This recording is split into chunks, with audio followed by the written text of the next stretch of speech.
பத்து நேரம் மடியில் தர வச்சு செஞ்சுக்கிற சங்கதிய சொல்லித்தர வாடி நீ வாடி. A song about birth to death, lullaby to lamenting. Human life is bonded with music from birth to death. Human life begins with lullaby and ends with lamenting. Ancient people greatly encouraged women in all these days. Hence our country is called as motherland and our earth is called as Bhumi Mata. Music and songs are considered as our blood circulation. Thus, this life travels through lullaby,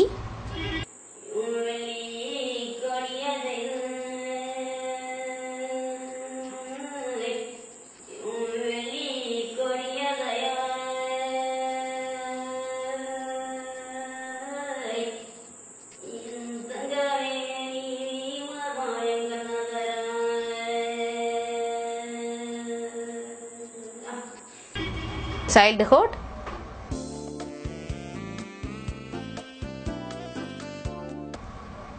pubertal, marriage,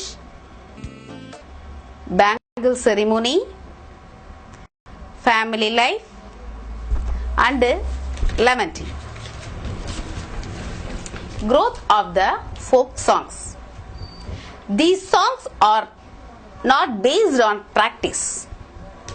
It is inherited from generation to generation. It does not depend on any social affairs. It is not sung by any particular community. It is basically sung by those who really work hard, especially village people. Present state of the songs.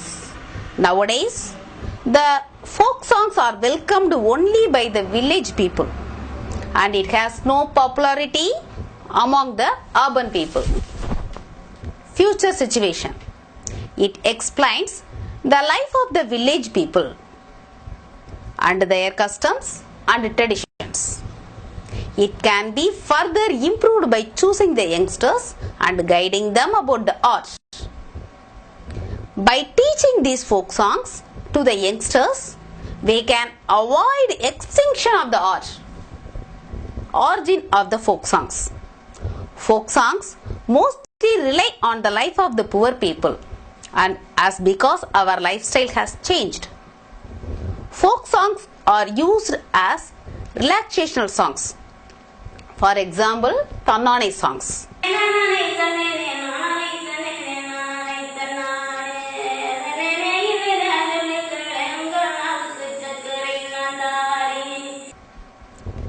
The working people get together in the evening for relaxation.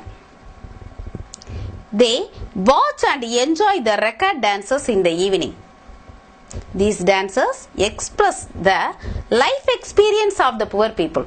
Those songs are the base of the folk songs. Folk songs are mostly liked by the rural people, especially farmers. Thus, the stages of women life are given here, starting from lullaby to lamenting. Hear and enjoy it.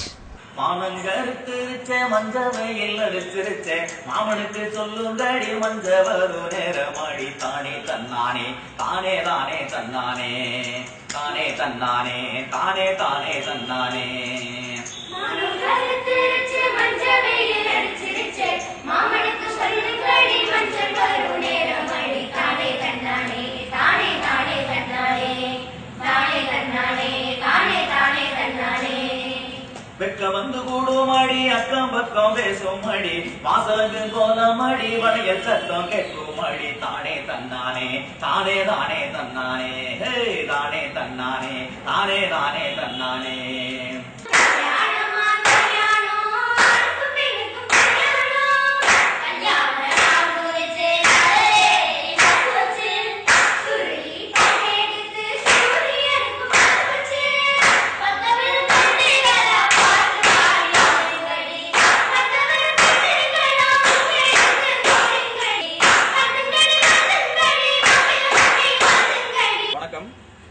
நாட்டுப்புற பாடல் வகைகள் என்பது மிக பழமையான ராகங்களை அடிப்படையாக கொண்டிருக்கிறது. குறிப்பா கிராமப்புறங்கள்ல பாடக்கூடிய ஒரு வாழ்வியல் முறை பாடல்களாக இந்த நாட்டுப்புற பாடல்கள் இருக்கிறது.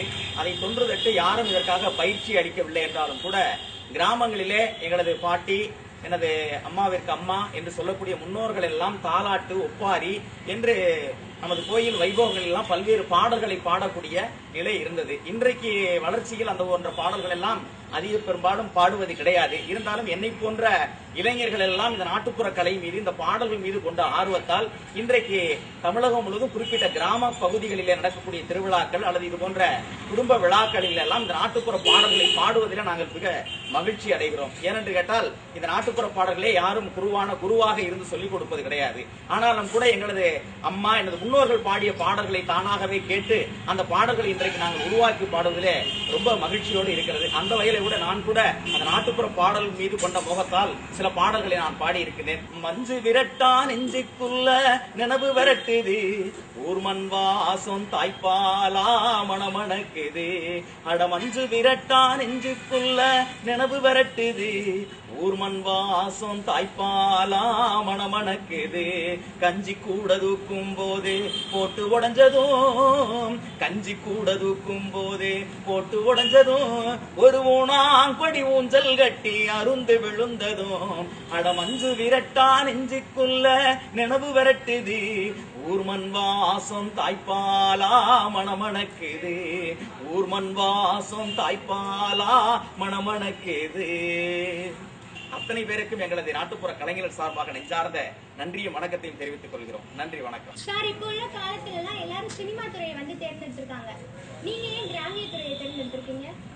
சினிமா என்பது அது புதிதாக வளர்ந்துட்டு வர்ற ஒரு விஷயம். ஆனா நாட்டுப்புற பாடல் என்பது நம்ம மண் சார்ந்த விஷயம். நம்மளுடைய மக்களுடைய உழைக்கும் மக்களுடைய அந்த வாழ்வியல் முறைகளை பாடக்கூடிய பாடல் அப்படிங்கிறதுனால நம்ம மக்களை பத்தி பாடுறது எனக்கு ஒரு சந்தோஷம். அது நாட்டுப்புற பாட்டுங்கிறது உண்மையில அதை பாடும் பொழுதோ, அதை கேட்கும் பொழுதோ எல்லாருமே சந்தோஷப்படுவாங்க இல்லையா?